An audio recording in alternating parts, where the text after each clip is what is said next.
Rolex is the most famous watch brand with a net worth of about $8 billion. But it didn't start like that. Its story goes back a long time, like 100 years. It all began with a teenager named Hans Wilsdorf, determined to beat whatever life threw at him. In this video, we will tell you the story of Orphan boy who created Rolex. Before we start, make sure to subscribe to our channel and press the bell icon to get regular updates. Let's get started. Early life. Hans Wilsdorf was born on March 22, 1881, in Kumbach, Germany. Hans's mom's brothers took care of him after his parents died. They sent him to a fancy boarding school in Bavaria, Germany, called Ernestamenkober. It was hard for Hans because he didn't fit in very well, and some kids didn't like him because of his religion. But even though it was tough, Hans learned to rely on himself and take responsibility for things. These were important lessons that helped him a lot later in life. Hans was really smart in school, especially in math and languages like French and English. He loved learning languages. One of his friends at school was from Switzerland and told him stories about a place called LGE&x. People there were famous for making watches. This got Hans super interested in watches and how they were made. Start of career. When Hans turned 19, he decided he wanted something different from his life at boarding school. So he left and went on his own adventure. He got a job as an apprentice at a big company that sold pearls around the world. There, he learned all about business and made a good amount of money. But Hans wanted more. He went to Geneva, Switzerland, a place he always wanted to go, and started working for a famous watchmaking company called Chronometer. Hans's career in making watches had just started. Because he was good at English from school, they gave him a job where he wrote letters and helped with paperwork in English. But he also had to wind up lots of pocket watches every day, which taught him a ton about how watches worked. Hans went to London, England, and joined another really good watchmaking company. Here, he had a bigger role and worked hard to sell more watches for the company. Hans was getting really good at this watch stuff. Wilsdorf and Davis. Hans really wanted to start his own watch company, and he was determined to make it happen. He talked to his brother-in-law, Alfred James Davis, about his big dreams. Alfred, who was much older and knew a lot about life, believed in Hans and decided to put his money into the idea. So, in 1905, they started a company called Wilsdorf and Davis Limited. This was the beginning of what would become Rolex. They teamed up with a Swiss watch company called Hermann Egler. They got watch parts from Switzerland and put them together in England. This was the start of their journey to make really good wristwatches that people could trust. Then, in 1908, Hans Wilsdorf officially registered the name Rolex as a trademark for Wilsdorf and Davis Limited. That was a big step forward for them. Rolex emerges. As Wilsdorf and Davis Limited kept making really good wristwatches, Hans Wilsdorf realized that wristwatches could be even better than the old-fashioned pocket watches.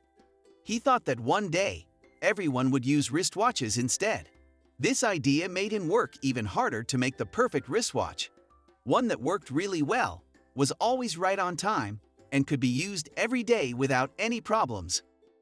Then, in 1914, something amazing happened. Rolex got the first ever rating as a really precise wristwatch from Switzerland. And not long after, the Kew Observatory in London said Rolex was so accurate that it deserved a special Class A certificate. These awards made people trust Rolex even more.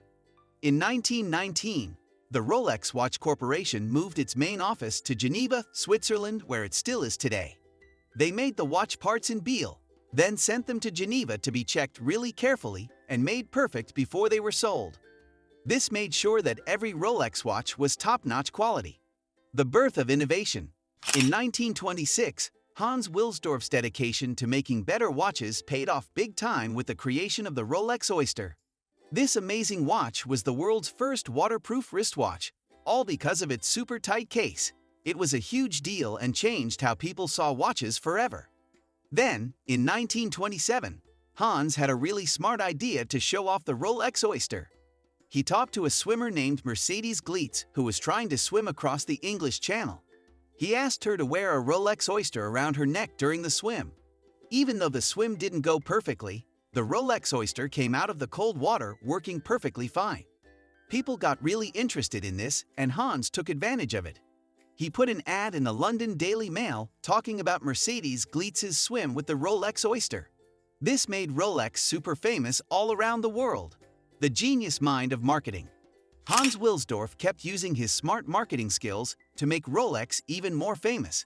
In 1928, he teamed up with a top British model named Evelyn Lane to show off Rolex watches. They did cool promotions where Lane wore a Rolex watch inside a fishbowl. This made people think even more that Rolex watches were super good with water. Then, in 1933, Rolex got attention again when some people tried to fly over Mount Everest. They wore Rolex watches, and after the flight, they found their watches still worked perfectly fine. This made people trust Rolex even more because it showed that Rolex watches could handle tough situations. Another famous person, Malcolm Campbell, also helped make Rolex even cooler. In 1935, he set a speed record of around 300 miles per hour while wearing his Rolex. People saw that even in fast and rough situations, Rolex watches could keep working perfectly. All these stories made Rolex not just a fancy watch, but also one that you could really trust to work well every day. New models. Rolex kept getting better and better with new ideas. In 1931, they came out with the Rolex Oyster Perpetual. This watch wasn't just waterproof, it also wound itself up, which was a big deal at the time. Then, in 1945, Rolex introduced the Datechest. It was the first watch that showed the date of the month right on the dial.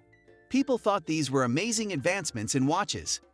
In 1953, Rolex did something really cool. They made a watch called the Submariner, especially for divers.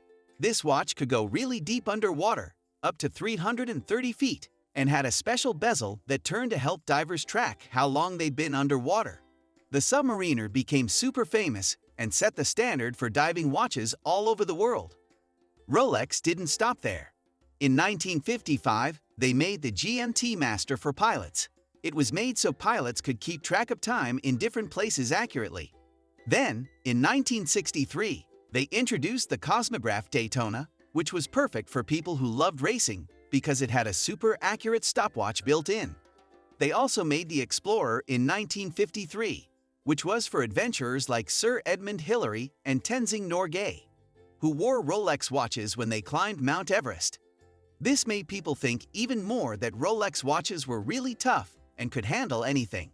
All these watches showed that Rolex wasn't just for looking fancy, it was also for doing important things and keeping perfect time. As we mark 100 years of Rolex, we're not just talking about watches. We're talking about a quest for being the absolute best, always coming up with new and better ideas, and leaving behind a legacy that'll never be forgotten. Rolex isn't just a name on a watch, it stands for luxury and being the very best. It's a story of always striving for perfection, bringing new things to the world, and being the symbol of excellence that'll last forever. That's all for now. I hope you have enjoyed the video. Don't forget to like and share the video and follow us for more amazing videos. Thanks for watching.